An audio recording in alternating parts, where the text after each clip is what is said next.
భారీగా అక్రమాల లెక్కలు బయటపడుతున్నాయి. మార్కెట్లో 400 రూపాయలకు దొరికే శాలువాను 1300 పోసి కొన్నారని, 4-5 ఏళ్లలో సుమారు 50 కోట్ల విలువైన సామాగ్రిని ఇలాగే కొనుగోలు చేశారని తేలింది. దీంతో టీటీడీ బోర్డు సంచలన నిర్ణయం తీసుకుంది. టీటీడీ కొనుగోళ్ల విభాగంలో భారీ అవకతవకలు జరిగినట్లుగా గుర్తించిన బోర్డు దీనిపై సమగ్ర విచారణ జరిపేందుకు కేసును ఏసీబీకి అప్పగించింది. అయితే దేవుడి సొమ్మును లెక్క లేకుండా ఖర్చు చేసింది అసలు నిజమేనా? దేవుడు అడగడని అధికారుల ధైర్యమా? ఏసీబీ ఎంట్రీతో టీటీడీ అధికారుల భాగోతం బయటపడబోతోందా? ఈ అంశంపై కూడా very brief discussion. Right sir, Bora garu, మనకి టీడీపీ ప్రతినిధి ఇంకా అందుబాటులోకి రాలేదు సార్. ఒకటి లేకపోతే నేను యాక్చువల్గా ఆయన్ని అడుగుదాం అనుకున్నా. అంటే ఈ శాలువా 400ది అంత ఎక్కువ పోసుకున్నారని చెప్పేసి 16 నెలల తర్వాత వీళ్ళకి తెలిసిందా? అసలు బేసిక్ ఇప్పుడు ఎందుకు అసలు వీళ్ళు వచ్చిన తర్వాత కూడా వీళ్ళ కంట్రోల్లో లేకుండా అలా కొనేస్తున్నారా, లేకపోతే గత ప్రభుత్వంలో జరిగినటువంటి వ్యవహారమా? ఒకవేళ గత ప్రభుత్వంలో జరిగి ఉంటే కనుక ఈ ఆల్రెడీ ఈ రకమైన కుంభకోణాలు టీటీడీలో కనపడుతున్నాయి. పరకామణి అనే అతిపెద్ద కుంభకోణం గురించి ఎంత రచ్చ జరుగుతున్న చర్చ జరుగుతున్న సందర్భంలో నెలల తరబడి నుంచి, అలాగే కల్తీ లడ్డు విషయంలో, కల్తీ లడ్డు ఒక్క నెయ్యి విషయంలోనే కాదు, దాంట్లో వాడేటటువంటి ఇంగ్రీడియంట్స్లో కూడా లో క్వాలిటీ వాడారని, ఫర్ ఎగ్జాంపుల్ యాలకుల సైజ్ అవ్వచ్చు, జీడిపప్పు సైజ్ అవ్వచ్చు, అక్కడ కూడా రాజీ పడ్డారని మనం అనేక సందర్భాల్లో అప్పట్లో డిబేట్ చేసుకున్నాం. అంటే మరి ఇప్పుడు కూడా అదే డిపార్ట్మెంట్ కదా, ఆ వస్తువులు కొనుగోలు దగ్గరే కదా. మరి అప్పుడే మరి సంవత్సరం క్రితం మనం డిబేట్ పెట్టినప్పుడే మనం చర్చకు మనకు వచ్చిన ఆలోచనతో మరి వాళ్ళు అప్పుడే దాని మీద దృష్టి పెట్టేసి ఒక ఎంక్వైరీ చేయాలి కదా. ఇప్పుడు ఏసీబీ అంటాం ఏంటి? నాకు అర్థం కాలేదు సార్. ఫస్ట్ ఒకవేళ ఇప్పుడు కూడా వీళ్ళ మాట వినకుండా ఈ రకంగా అధిక ధరలకు కొంటున్నారు, గత ప్రభుత్వ హయాంలో ఉన్న వాళ్ళు కొనసాగుతూ అధికారులు. ఎందుకనంటే భూమన కరుణాకర్ రెడ్డి గారు ఇప్పటికీ అంటూ ఉంటాడు, ఒక 1000 మంది పైన ఉద్యోగులు మా వాళ్ళే ఉన్నారు అక్కడ అని చెప్పేసి. అంటే దానిలో భాగంగా ఇప్పటికీ కొనసాగుతుందని ఇప్పుడు లేటుగా ఏసీబీకి వెళ్ళారా, లేదా గత ప్రభుత్వంలో జరిగిందనేది నాకైతే క్లారిటీ లేదు సార్. ఏదేమైనా కానీ ఇది మళ్ళీ అనదర్ ల్యాబ్స్ లాగా అనిపిస్తోంది. ఖచ్చితంగా ఇప్పటికైనా సరే అక్రమాల మీద విచారణ జరపటం, గత ప్రభుత్వంలో జరిగిన దాని మీద బయటికి తీసుకురావటం మంచి విషయమే. కానీ ఈ శాలువాలు అనేది చాలా చిన్న విషయం. అసలు భారీ కుంభకోణాలు టీటీడీ మొత్తంలో వ్యవస్థల్లోనే, పార్టీలు, ప్రభుత్వాలు, అదనపు అంశాలు వ్యవస్థల్లోనే ఉండిపోయిన అధికార యంత్రాంగం. రెండోది, అప్పుడు పనిచేసిన అధికారులు ఇప్పుడు పనిచేస్తూ ఉంటారు, ఉన్నతాధికారులు. కొంతమందికి అయితే ప్రమోషన్లు కూడా వస్తూ ఉంటాయి, ఒక దేవాదాయ శాఖే కాదు, ఇంకా అనేక శాఖల్లో. అలాగే ప్రతి దేవస్థానం కూడా ఇవాళ అవినీతికి కేంద్రాలుగా మారిపోయినాయి. దాంట్లో రాజకీయ నాయకులు అవ్వచ్చు, అలాగే అధికారులు అవ్వచ్చు, ఇందులో భాగస్వాములు ఖచ్చితంగా. కనీసం దేవస్థానాలు కూడా వదిలిపెట్టరు. పైకి మాత్రం అంతా దైవం మీద భక్తితో సేవ చేస్తున్నట్టుగా నిజంగానే సేవ చేసేవాళ్ళు ఉంటారు ఆధ్యాత్మిక దీంతో. కానీ దీన్ని దోచుకోవటాన్ని వాడుకునే వాళ్ళు పెద్దలు చాలామంది అటు రాజకీయ వ్యవస్థల్లోనూ అధికార యంత్రాంగంలో ఉన్నారు. అన్నిటికి మించి దేవాదాయ శాఖలో దేవాదాయ భూముల్ని కైంకర్యం చేసేటువంటి వాళ్ళు మన ఒకటి కాదు, 100,000 ఎకరాల భూములు కైంకర్యం చేసేవాళ్ళు ఉన్నారు. ఇది కూడా ప్రభుత్వం ముందు ఉన్నాయి. దీంట్లోనూ రాజకీయ నాయకులే ముందుంటారు. మరి ఇటువంటి వాటి మీద దృష్టి పెట్టాలి. రెండోది, 16 నెలలు అయిపోయింది ఇప్పటికీ. 16 నెలల్లో అన్నిటి మీద మద్యం కుంభకోణం, ఇసుక కుంభకోణం, వీటన్నిటిలో ఉన్నాయి. ఎట్లాగో వాటి మీద నత్తనక నడుస్తూ ఉన్నాయి, బెయిల్ మీద బయటకు వస్తూ ఉన్నారు. 1/3 సమయం అయిపోయింది. మళ్ళీ మిగిలిన 2/2 సమయంలోనైనా ఇటువంటివన్నీ బయటకు వస్తాయా? నిజంగా వాస్తవాలు బయటకు వచ్చి వాళ్ళ మీద శిక్ష పడతాయా? తిన్న సొమ్మంతటిని కక్కిస్తారా? ఇది చూస్తే మరి నత్తనడికే నడుస్తున్న విషయాలు కనపడుతున్నాయి. దీంట్లో కూడా మనం చూస్తూ ఉన్నాం. ఇక్కడేనో మద్యం మీద విచారణ జరుగుతుంది, ఢిల్లీలోనేను మరి ఉన్నటువంటి ప్రజాప్రతినిధుల పేరుతో వాళ్ళకి కమిటీల్లో స్థానాలు ఇచ్చి విదేశాలకు పంపుతూ ఉంటారు కేంద్రంలో ఉన్నటువంటి ప్రభుత్వ పెద్దలు. ఇట్లా రకరకాలైనటువంటి ఆరోపణలు కనపడతా ఉన్నాయి. విద్యుత్ లాంటి విషయాలైతే విద్యుత్తులో పబ్లిక్గా కనపడుతున్నా ఏ కుంభకోణం మీద ఈ ప్రభుత్వం విచారణ జరపడానికి కూడా సిద్ధంగా లేదు. చాలా పెద్ద కుంభకోణాలు, వేల కోట్ల రూపాయల కుంభకోణాలు బట్టబయలు చెప్తున్నారు. అయినా అదే అదానీ మొదలుకొని షిరిడీ సాయి వరకు అసలు నోరు మెదపరు, మాట్లాడరు.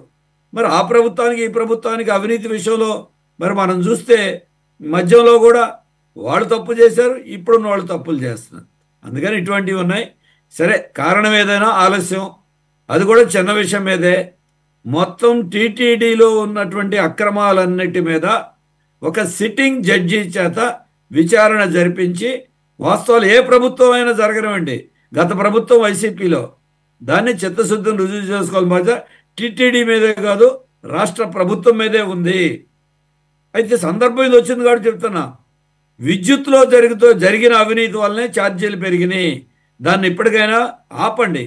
ఇప్పుడు అందరూ చెప్తుంది ఏంటి, పార్టీలకు అతీతంగా వైసీపీ వదిలేద్దాం, మళ్ళీ అదే అవినీతి, అదే అధికారులు, అదే కాంట్రాక్టర్లు, అదే కార్పొరేట్ కంపెనీలు అవినీతి కొనసాగుతూ ఉంది అని పబ్లిక్గా ఎంతోమంది ఆరోపణలు చేస్తున్నారు.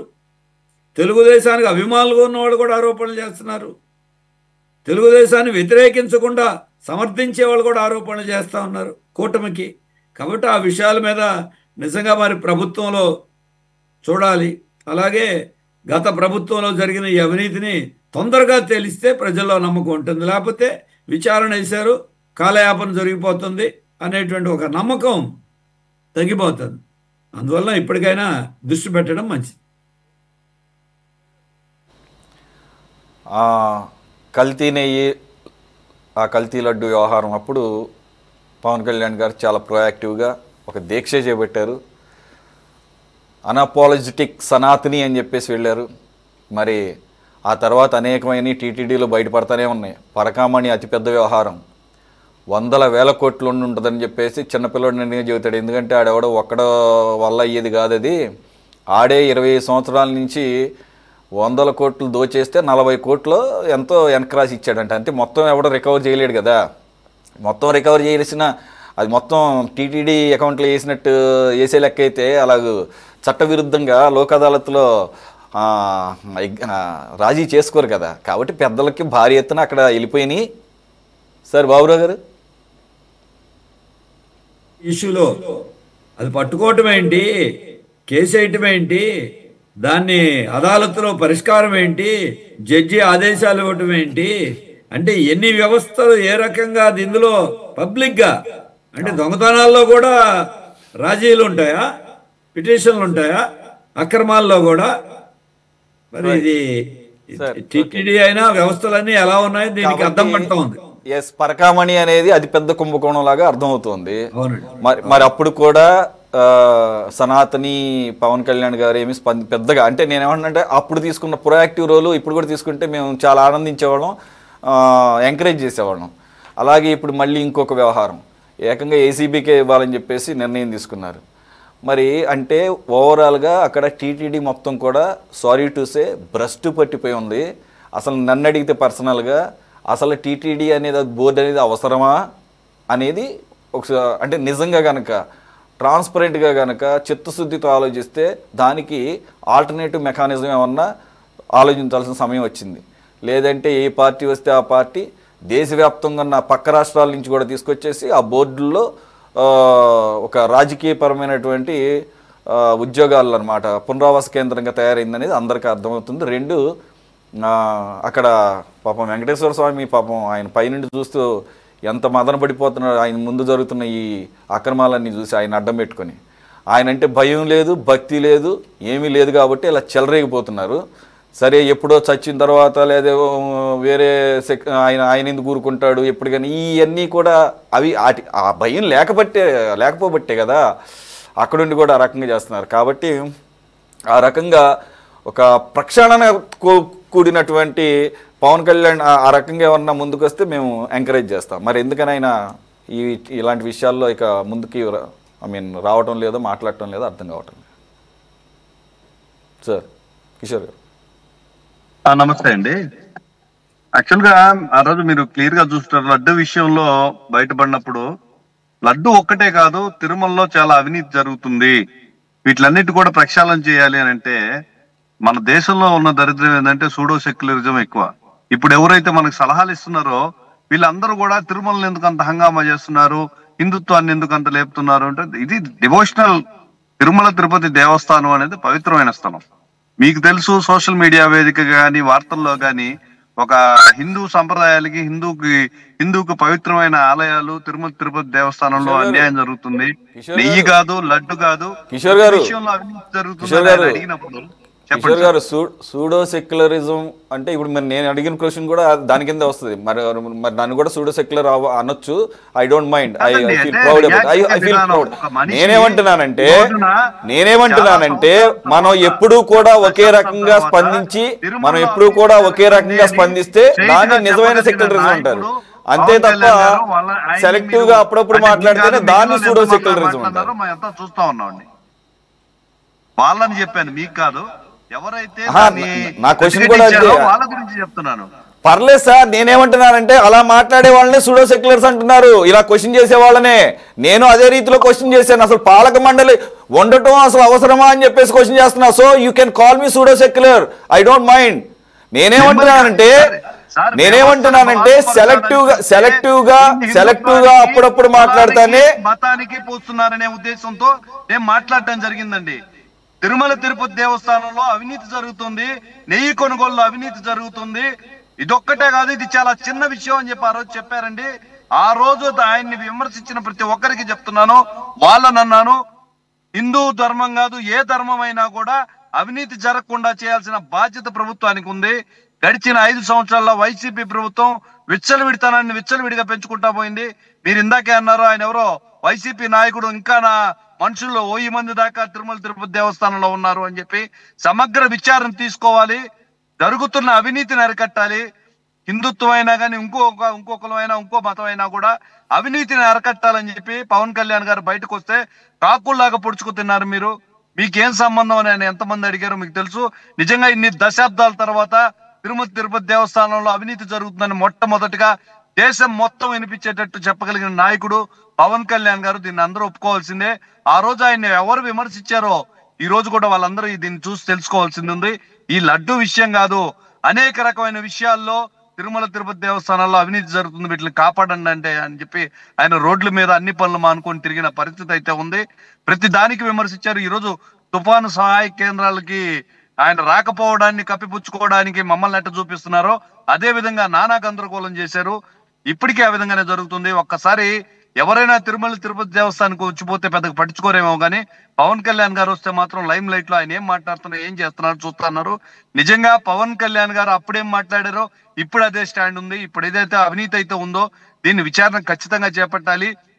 మీరు అన్నట్టు పాలక మండలి ఉండాలా లేదా కాదు, న్యాయంగా ధర్మంగా ఉండే పాలక మండలి ఏర్పాటు చేయాలని చెప్పి కోరుకున్నారంతే. ఈ రోజున మా తరపున ఇద్దరు మిమ్మల్ని చూసినట్టయితే జనసేన పార్టీ తరపున ఇచ్చిన ఇద్దరు కూడా చాలా కామ్ వ్యక్తులు, ధర్మము హిందువులు అంటే నమ్మకం భక్తి ఉన్నోళ్ళనే చేశారు.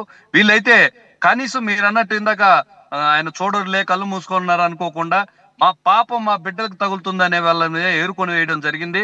ప్రక్షాళన చేయడానికి టైం పడుతుంది. ప్రభుత్వం చూపించింది శాలువాల విషయంలో 50 కోట్లు అనేది ఇందాక సార్ చెప్పినట్టు చాలా చిన్న విషయం. ఖచ్చితంగా ప్రక్షాళన చేయాలి. మమ్మల్ని ఎవరు ఏం చేయలేరు, మేము దశాబ్దాలుగా ఇక్కడే ఉన్నామని చెప్పి కొంతమంది అధికారులు ఇప్పటికీ ఉన్నారు. ఆయన వైసీపీ నాయకుడు మాటలో ప్రత్యక్షంగా తెలిసింది. ఖచ్చితంగా కూడా నేను ఒకటే స్టేట్మెంట్ సార్ ఈ రోజు ఇచ్చేది, హిందువు కాదు, క్రిస్టియన్ కాదు, ముస్లిం కాదు, ఆయన ఎవరిని విమర్శించలేదు. పవన్ కళ్యాణ్ గారు ఏదైనా తిరుమల గురించి మాట్లాడితే ఉలోమని కుల సంఘాల నాయకులు వచ్చేస్తారు, మతాలు మాట్లాడతారు, కులాలు మాట్లాడతారు, ఏం మాట్లాడలేదు. మిగిలిన మతాలని తక్కువ చేసి పవన్ కళ్యాణ్ గారు ఏ రోజు మాట్లాడలేరు, మేము కూడా మాట్లాడడం. తిరుమల తిరుపతి దేవస్థాన విషయంలో దైవత్వాన్ని హిందువుల నమ్మకాన్ని భంగపరిచేటట్టు అవినీతి జరుగుతుంది అంటే ఇంత గోల చేసిన వారు ఎవరైతే ఉన్నారో వాళ్ళని అన్నానే గానీ నేను అనవసరంగా ఎవరిని అనలేదు సార్. ఖచ్చితంగా మీరు అన్నట్టు పవన్ కళ్యాణ్ గారిని నేనేమంటున్నానంటే ఆయన మీద ఒక ఇంప్రెషన్ ఉంది, ఆయన నిస్వార్థంగా పనిచేస్తాడు, ప్రజాసేవ కోసం రాజకీయాల్లోకి వచ్చాడు. సరే, అధికారంలోకి రావడం కోసం కొన్ని స్ట్రాటజీస్లో భాగంగా ఆయన కూటమిలో ఉండుండొచ్చు. కానీ ఆయనకున్నటువంటి ఆ పర్సనాలిటీ లూజ్ అవ్వడు కదా. కాబట్టి ఏంటంటే ప్రక్షాళన కార్యక్రమం ఆయన ప్రభుత్వంలో ఉన్నాడు కాబట్టి ఇంకాస్త ప్రొయాక్టివ్గా ఎలా అయితే అప్పుడు లడ్డు వ్యవహారాలు ఉన్నారో అంతే ఆ ప్రొయాక్టివ్నెస్ని కంటిన్యూ చేసి ఒత్తిడి పెంచి అవసరమైతే ఇప్పుడున్నటువంటి కూటమి ప్రభుత్వంలో మళ్ళీ నేను చెప్పే ప్రయత్నం కూడా అదే. ఒకే వ్యక్తి అన్ని విభాగాల్లో చేయలేరండి. మన డిప్యూటీ సీఎం గా ఆయన బాధ్యతగా మనకు సంబంధించిన కొంతమంది వ్యక్తులను పెట్టున్నారు, వాళ్ళ పని వాళ్ళు చేస్తున్నారు. ఇందాక మనం అన్నట్టు హైదరాబాద్ లోనో కాన్ఫరెన్స్ లోనో కూర్చుంటే వరదని మనం నష్టపరిహారాన్ని ఇవ్వడం కానీ ఈ కేర్ కానీ తీసుకున్నట్టు కాదు. మనం తీసుకునే చర్యల వల్ల సమాజం బాగుపడాలి, అవినీతి తగ్గాలి. ఇదే ప్రయత్నం అండి. Right, okay. మస్తాన్ రావు గారు, ప్లీజ్ లెట్స్ కంక్లూడ్ సార్. నిజంగానే ఇది చిన్న విషయంగానే చూడాలా, లేదంటే ఇది కొన్ని సంవత్సరాలుగా జరుగుతుంది కాబట్టి మరి కొత్తగా ఇప్పుడు మళ్ళీ దీన్ని సెపరేట్గా ఏసీబీకి అడగటంలో అర్థం ఏంటి? కూటమి ప్రభుత్వంలో కూడా కొనసాగుతుంది అనేది కూడా ఇక్కడ మనం భావించాలా? వేరే గత ప్రభుత్వంలో ఉన్న అధికారులు కంటిన్యూ అవటం. తిరుమల తిరుపతి దేవస్థానం అనేది ఎట్లయిపోయిందంటే, ఇప్పుడు మనం చూడండి, మీరు వరుసగా గమనిస్తే ఆల్రెడీ సుప్రీంకోర్టు ఒక సిట్ వేసి 5 మెన్ కమిటీ వేసిందిగా.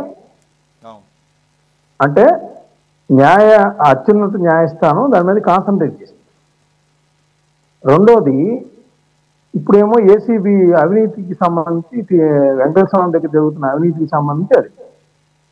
మూడోది, అక్కడ జరుగుతుంటే వరుస కార్యక్రమాలు మనకి గోశాల కావచ్చు, లేకపోతే ఇంకా అక్కడ తొక్కిసలాట జరిగింది కావచ్చు, అంతకుముందు అన్యమత ప్రచారం కావచ్చు. అంతకుముందు చూస్తేనేమో అక్కడ పింక్ డైమండ్ అని తీసుకొచ్చి 2 కోట్ల రూపాయలు ఆ కేసుకు సంబంధించి పరువు నష్టం అని చెప్పేసి అక్కడ. అంటే అసలు ఈ భక్తులు కోట్లాది రూపాయలు రోజువారీగా నిలువు దోపిడీగా ఇచ్చే వాటిని వీళ్ళు లెక్క లేకుండా ఖర్చు చేయాలనుకుంటున్నారా? ఏమనుకుంటున్నారు? ఒక పక్కనేమో ఆవిడో అక్కడ రవికుమార్ అనేవాడు డాలర్లు దోచేసుకుంటాడు, అక్కడ 40 కోట్లేమో తిరిగి రాసిస్తాడు, దానికి ఒక ఆయన రాజీ చేసేస్తారు. తప్పేముంది, ప్రాయశ్చిత్తం అని ఇంకో ఆయన అంటాడు. అసలు మీకు ఎవరు ఇచ్చారండి అధికారం? పవన్ కళ్యాణ్ గారు ఇందాక మీరు ప్రస్తావించారు కదా జీవితం, పవన్ కళ్యాణ్ గారు చేసిన సూచనల్ని చంద్రబాబు నాయుడు గారు కూడా ప్రజల్లోకి తీసుకోవాలి. ఆయన ఏం చెప్పారు అక్కడ? సనాతన ధర్మం కానీ హిందూ ధర్మ పరిరక్షకులు ఎవరైతే ఉంటారో వాళ్ళను మాత్రమే బోర్డులో నియమించాలి. ఆ మఠాధిపతులు వాళ్ళకి మాత్రం అది అప్పచెప్పేస్తే ఈ రాజకీయ పునరావాస కేంద్రంగా లేకుండా ఉన్నట్లయితే దాని మీద స్పందించాల్సింది చంద్రబాబు నాయుడు గారు. ఎందుకంటే ఆయన ఎండోమెంట్ గారు ఆల్రెడీ ఓ పక్కన హోమ్ శాఖకి సంబంధించి ఇంటర్ఫీర్ అయితే అక్కడ అంటారు, లేకపోతే ఇంకో శాఖలో ఆయన ఏమైనా కామెంట్ చేస్తే మళ్ళీ అదొక ధ్వజం ఇస్తారు. మళ్ళీ ఇటు పక్కనే వైసీపీ నుంచి ఏమో కూటమిలో లోకలోకలు వచ్చాయంటారు. అందుకని నేను పదే ఆయనే మళ్ళీ ఎండోమెంట్స్ లో ఇంటర్ఫీర్ అయ్యి, లేకపోతే హోంశాఖలో ఇంటర్ఫీర్ అయ్యి, లేకపోతే విద్యాశాఖలో ఇంటర్ఫీర్ అయితే అదొక ప్రాబ్లం అయ్యేటట్టుంది. ఇక్కడ నేననేది ఏంటంటే ఆయన ఒక సూచన చేశారు, సనాతన ధర్మం కానీ హిందూ ధర్మ పరిరక్షణకు సంబంధించి మఠాధిపతులకి వాళ్ళకి అప్పచెప్తే ఇట్లా ఇప్పుడు ఎవరైతే రాజకీయ పునరావాస కేంద్రంగా ఉండే ఆయనకి ఎమ్మెల్యే టికెట్ ఇవ్వలేదనో మంత్రి పదవి ఇవ్వలేదనో తీసుకొచ్చి అక్కడ కూర్చోబెడతాం వల్ల వాళ్ళు ఎట్లా అంటే మా వాళ్ళందరినీ ఏజెంట్లు పెట్టుకొని అక్కడ ఉన్న బోర్డులో ఉన్న రహస్యాలని మళ్ళీ మాట్లాడుకుంటూ ఉంటారు. ఇప్పుడేమో ఆ ముంతాజ్ హోటల్కి ఏమో ఎక్కడ ఇస్తున్నారన్నారు, అది ఎవరు అంటే తిరుమల తిరుపతి దేవస్థానానికి సంబంధించి అన్ని అసలు భూములు కేటాయింపులు కానీ హుండీలో డబ్బులు వాడకం కానీ శ్రీవాణి ట్రస్ట్ నుంచి కూడా గతంలో పవన్ కళ్యాణ్ గారు ఎలిగేషన్ చేసిన పరిస్థితి కూడా ఉంది. ఇప్పుడేమో 350 రూపాయల శాలువాని 1334 పెట్టి కొంటున్నారంటే ఏంటండి అర్థం? అంటే భక్తుల సొమ్ము అక్కడ తయారుగా వచ్చింది, దానికి ఎవరు లెక్కాపత్రం అడిగే పరిస్థితి లేదు. వాడేమో డాలర్లు ఎత్తుకెళ్ళిపోయి ఆస్తులు కొనుక్కుంటాడు. ఇంకొకళ్ళేమో కల్తీ నెయ్యి తీసుకొచ్చి, కల్తీ నెయ్యి అంటే ఐ మీన్ క్వాలిటీ లేని నెయ్యి, ఇంకా అది నిరూపిత కావాల్సిన ఉంది, క్వాలిటీ లేని నెయ్యి తీసుకొచ్చి కిలో ఇంత కొనాల్సింది అంత కొనేస్తారు. అంటే వెంకటేశ్వర స్వామి ఆయన రక్షించుకోవాల్సిన పరిస్థితి. ఎందుకంటే న్యాయ వ్యవస్థ కూడా రక్షించలేని పరిస్థితి వచ్చింది. లోక్ అదాలత్లో రాజీ చేశారంటే న్యాయ వ్యవస్థ కూడా న్యాయాధికారి మీద కూడా కామెంట్ చేస్తుంది కదా ఈరోజు high court. So high court, supreme court, Lok అదాలత్లో వెంకటేశ్వర స్వామి గురించి కేసులు, అక్కడ కూడా న్యాయం జరగట్లేదు. ఆయన ఇంకా వెంకటేశ్వర స్వామి ఆయనే న్యాయం చేసుకుంటానికి ఆయనే దిగి రావాలి. ఇక వీళ్ళంతా అయిపోయింది. ఇక కలియుగ వైకుంఠంగా ఉన్న ఆయన ఆయన భక్తులకు సంబంధించి ఏవైతే నిలుచోబడి సమర్పిస్తున్నారో ఆ ఆస్తుల్ని కానీ ఆ యొక్క ఆదాయాన్ని కానీ అవకతవకలు అవినీతి నుంచి రక్షించుకోవటానికి, లేదంటే అక్కడ ఇవన్నీ కూడా జరగటానికి సజావుగా జరగాలంటే ఇంకా ఆయనే జోక్యం చేసుకోవాల్సిన పరిస్థితి వచ్చేస్తుంది. ఇవన్నీ వైఫల్యం చెందుతున్న పరిస్థితి మనకు కనిపిస్తా ఉంది. అదే సార్ కరెక్టే, ఆయన జోక్యం చేసుకోలేడు అనేదే వీళ్ళ ధైర్యం. రెండు, ఆయనకు ఇటువంటి చర్యల వలన వారికి ఏమి ఎఫెక్ట్ కాదనే ఆ టెంపర్తనం కూడా కనబడుతుంది. Anyway, thanks for joining sir. Mastan Rao garu, Kishore గారు, బాబురావు గారు అండ్ రాఘవేంద్ర గారు. ఇది వాళ్ళ టాప్ డిబేట్. మరో అంశంతో మళ్ళీ కలుద్దాం. Stay tune to city 24/7.